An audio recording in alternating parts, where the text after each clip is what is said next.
Degree చదివి, అలాగే PG చదివి ఏ జాబు లేకుండా అంటే గవర్నమెంట్ జాబ్ లేకుండా గవర్నమెంట్ జాబ్ కోసం ప్రిపేర్ అయ్యే వాళ్ళు కొంతమంది ఉంటారు ఇంట్లో.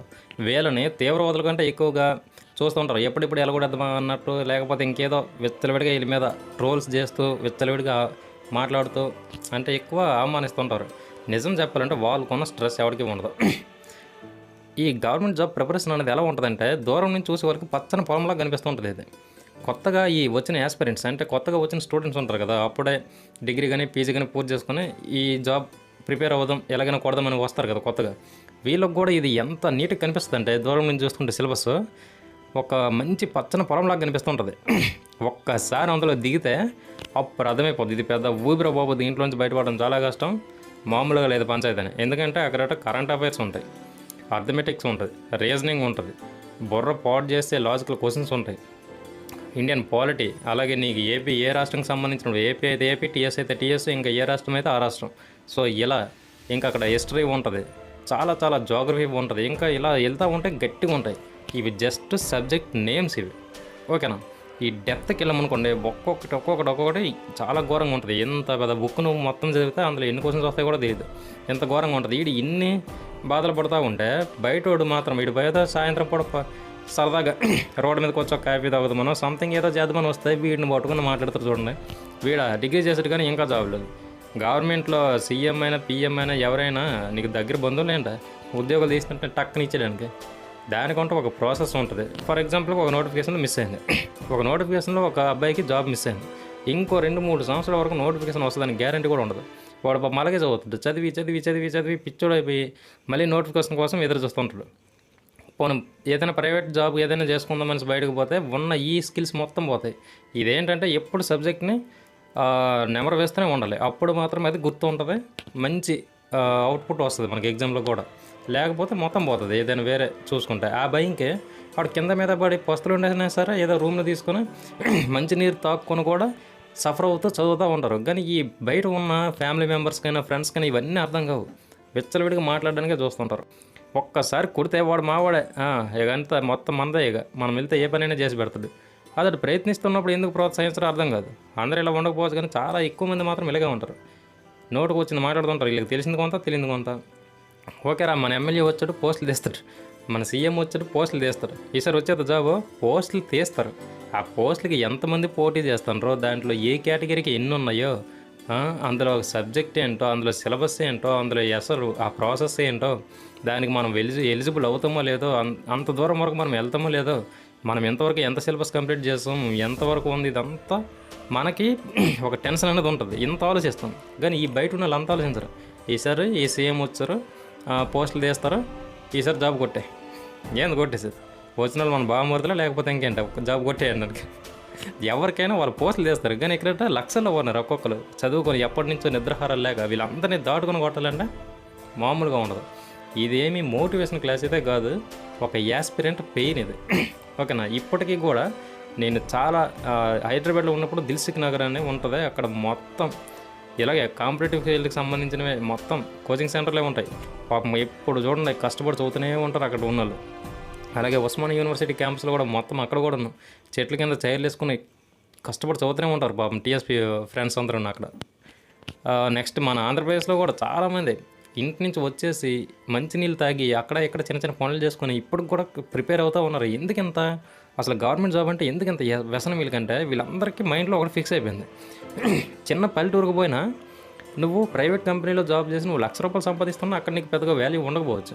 అదే ఒక చిన్న గవర్నమెంట్ జాబ్ కొట్టి నువ్వు పల్లెటూరుకి వెళ్ళు, నీ వాల్యూ మామూలుగా ఉండదు అక్కడ, గవర్నమెంట్ జాబ్ అంతే.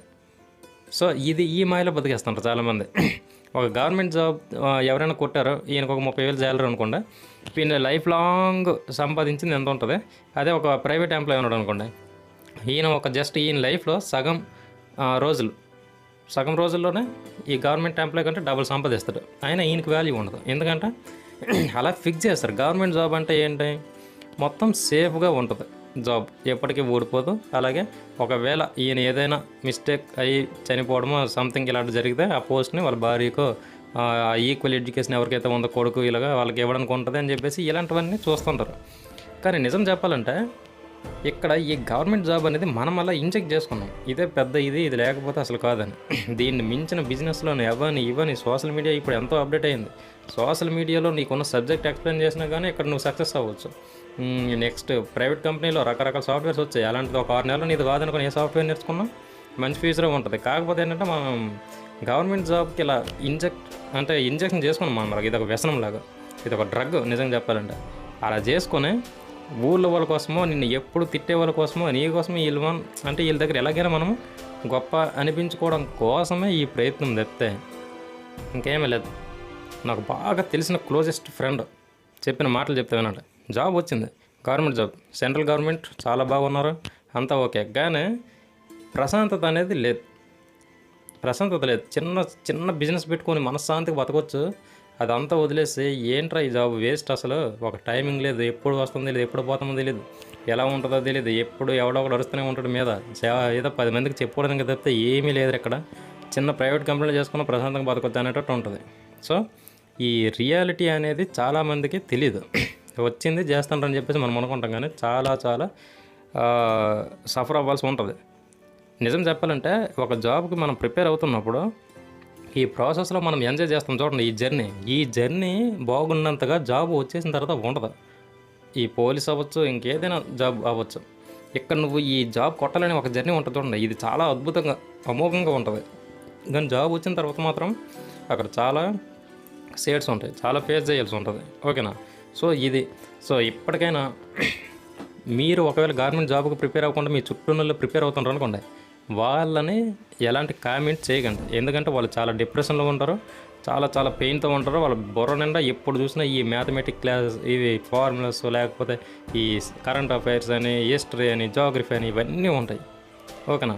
సో మిమ్మల్ని వాళ్ళు ఏమనకపోవచ్చు, కానీ ఖచ్చితంగా మీరు వాళ్ళని కామెంట్ చేస్తున్నారు కాబట్టి ఏదో ఒకరోజు మీకు గట్టిగా తగులుతుంది. ఎందుకంటే అది మర్చిపోడు కదా, ఇప్పుడు ఏదో అనేసి వాడు పొరపాటున రేపు పొద్దున్న పెద్ద ఆఫీసర్ అయ్యాడు, ఊరుకుంటాడా? సో అలా ఉంటుంది. అలా చేయకూడదు అసలు. ఒకవేళ మీరు యాస్పిరెంట్ అయితే, అంటే కాంపిటేటివ్ ఫీల్డ్కి మీరు వచ్చారు, ఇప్పుడు కొత్తగా వచ్చారనుకోండి, సిలబస్ మీద మంచి గ్రిప్ ఉండే ఫుల్ కాన్ఫిడెంట్గా ఎలాగైనా కొడతాను అనుకుంటే మాత్రమే ట్రై చేయాలి. తప్పితే ఏదో రాస్తాను పోతుంది అంటే మాత్రం అసలు ఇక్కడ ఉండడం వేస్ట్. తక్కువ నువ్వు ప్రిలిమ్స్ అయినా క్వాలిఫై అవ్వాలి, అంత నీట్గా ప్రిపేర్ అవ్వాలి. అలాగైతే ఇక్కడ నిలబడగలం, లేదంటే లేదు అసలు. ఎందుకంటే ఈ రోజు నీకు నోటిఫికేషన్ వచ్చింది, మళ్ళీ 4-5 సంవత్సరాల వరకు నోటిఫికేషన్ వస్తుందని గ్యారెంటీ లేదు. ఈ నోటిఫికేషన్లో క్లియర్ చేసేయాలి. ఏదో చిన్న ప్రాబ్లమ్స్ వల్ల నీకు ఏదో యాక్సిడెంట్ల వల్ల, లేకపోతే ఏదో ఫ్యామిలీ ఇష్యూస్ వల్ల, ఇలా ఏదో ఒకటి ఎలా పోతే ఏ బాధ లేదు. కానీ నువ్వు ఎగ్జామ్ అటెండ్ చేసి నువ్వు ఫెయిల్ అవుతావు అని నీకు డౌట్ వచ్చిందంటే మాత్రం ఇక్కడ ఉండడం చాలా కష్టం. ఎందుకంటే నీకంటే తోపులు ఇక్కడ చాలామంది ఉన్నారు, వాళ్ళు ప్రిపేర్ అవుతున్నారు, గట్టిగా ఉన్నారు వాళ్ళు. ఓకేనా? సో ఇలాంటి ఒక యాక్సిడెంట్ అనేది నన్ను ఎస్ఐని కాకుండా ఆపేసింది. సో అందుకే నాకు ఆ పెయిన్ ఉండిపోయింది. ఇప్పుడు ఒక్క యాక్సిడెంట్ మార్చేసింది. ప్రిలిమ్స్ కానిస్టేబుల్ పాస్ అయ్యాను, అలాగే ఎస్ఐ కూడా పాస్ అయ్యాను. అంతకుముందు బ్యాంక్ ఎగ్జామ్స్ కూడా ఒక 4 పాస్ అయ్యాను. సో ఇవేంటంటే మన లాస్ట్ మినిట్లో చిన్న హెల్త్ ఇష్యూస్ వల్ల వీటి వల్ల దూరం పెడుతుంటాయి. సో ఇక్కడ మీరు నిలబడాలంటే సబ్జెక్ట్ మీద మంచి గ్రిప్ ఉండాలి, కాన్ఫిడెంట్ ఉండాలి. పక్కన ఎవడైతే ఉన్నాడో వీళ్ళందరినీ పక్కన పెట్టాలి. ఎప్పుడున్నా అసలు పట్టించకూడదు, వీళ్ళని ఎవరిని పట్టించకూడదు. సొంత వాళ్ళలేదు, బయట వాళ్ళలేదు. రేపొద్దున సక్సెస్ వచ్చిన తర్వాత అప్పుడు చూసుకుందాం. ఇప్పుడైతే వీళ్ళందరినీ పక్కన పెట్టాలి. ఇదే మ్యాటర్. ఓకేనా? సో గవర్నమెంట్ జాబ్ అనేది పెద్ద మీరు వ్యసనంలోకి తీసుకోకండి. ఒక 2-3 ఇయర్స్ టైం తీసుకుని ట్రైల్ చేయండి. మీ ఎడ్యుకేషన్ అయిపోయింది 2-3 ఇయర్స్ అంతే, 2-3 సంవత్సరాలు వచ్చిందా ఓకే, లేదంటే సచ్చిపడగా ఏదైనా సాఫ్ట్వేర్ సైడ్ ఇంకేదో సైడ్ వెళ్ళిపోవడం బెటర్. అంతే తప్పితే ఇంకా దీని మీద ఉంటుందంటే మాత్రం టైం వేస్ట్ తప్పితే ఏం లేదు. ఎందుకంటే మీకు నెల నోటిఫికేషన్లు ఎవరు ఒక్క సంవత్సరం, ఇది 5 సంవత్సరాలు మన గవర్నమెంట్ వస్తుంది. ఇందులో వస్తే మహా అయితే 2 నోటిఫికేషన్లు వస్తాయి. అది కూడా చెప్పడం గగనమే. సో అలా ఉంటుంది. లేదు ఎస్ఎస్సి ఇటు సైడ్ ప్రిపేర్ అవుతున్నావు, లేకపోతే బ్యాంకుకి ప్రిపేర్ అవుతున్నావు, లేకపోతే ఇలా యూపీఎస్సీ ప్రిపేర్ అవుతున్నావు, ఇలా పెద్దవంటే అది మీ ఇష్టం. యూపీఎస్సీ అనేది ప్రతి సంవత్సరం నోటిఫికేషన్ వస్తుంది. కాకపోతే ఏంటంటే ఇక్కడ కాంపిటీషన్ ఎక్కువే ఉంటుంది, అలాగే సిలబస్ కూడా చాలా ఎక్కువ ఉంటుంది. సో వాటికి ప్రిపేర్ అవ్వాలంటే మీరు గట్టిగా చదవాలి.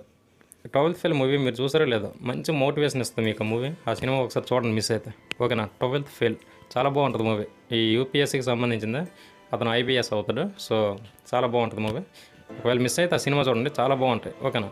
సో ఇది ఫ్రెండ్స్ ఈరోజు వీడియో. మీరు గవర్నమెంట్ జాబ్ అనుకొని మాత్రం ఉండిపోకండి. జస్ట్ దానికోసం ఒక ట్రైల్ వేయండి అంతే. గట్టిగా చదవండి, గట్టిగా చదివి ట్రైల్ వేయండి. వచ్చిందా మంచిది, లేదా ఒక ఎక్స్పీరియన్స్. నేను ఇప్పుడు చెప్పట్లే, నా ఎక్స్పీరియన్స్ మీతో సో ఇలా ఇన్ని సబ్జెక్టులు ఉంటాయి, ఇంత ఉంటుంది, ఇదంతా ఉంటుంది అని చెప్పేసి ఇలా మళ్ళీ ఛాన్స్ అనేది వస్తుంది. ఏంటంటే మళ్ళీ మనల్ని మనం అంటే చాలా వరకు కష్టమైపోద్ది. ఇప్పుడు మీరు గవర్నమెంట్ జాబ్కి ఒక 2 సంవత్సరాలు ప్రిపేర్ అయ్యారు, ప్రైవేట్ సెక్టర్లోకి వెళ్ళిపోయారు జాబ్ రాలేదని. 1 సంవత్సరం 2 సంవత్సరాలు ప్రైవేట్ జాబ్ చేశారు. మళ్ళీ గవర్నమెంట్ జాబ్ నోటిఫికేషన్ పడిందని వెంటనే వచ్చి చదివేస్తానంటే పాత సిలబస్ మొత్తం మళ్ళీ మనకి బ్రెయిన్లోకి వచ్చేద్దంటే అది అస్సలు కావద్దు. అది ఎందుకంటే ఎంతో కొంత మనం మళ్ళీ కొత్తగా నేర్చుకోవాల్సే ఉంటుంది, అంత మర్చిపోతాం, చాలా ఈజీగా మర్చిపోతాం. సో మళ్ళీ చదవాల్సి ఉంటుంది. మళ్ళీ అప్పుడు కరెంట్ అఫైర్స్ అన్నీ వేరే ఉంటాయి, వాటిలన్నింటిని చదవాలి. కొన్ని ఫిగర్స్ మారిపోతుంటాయి ఈ ఎకానమీలో, వీటిని గట్టిగా చదవాల్సి ఉంటుంది. సో ఇది ఓకేనా. Thank you friends. ఇంతవరకు వీడియో చూసారంటే మీకు ఎంతో కొంత నచ్చే ఉంటుంది వీడియో.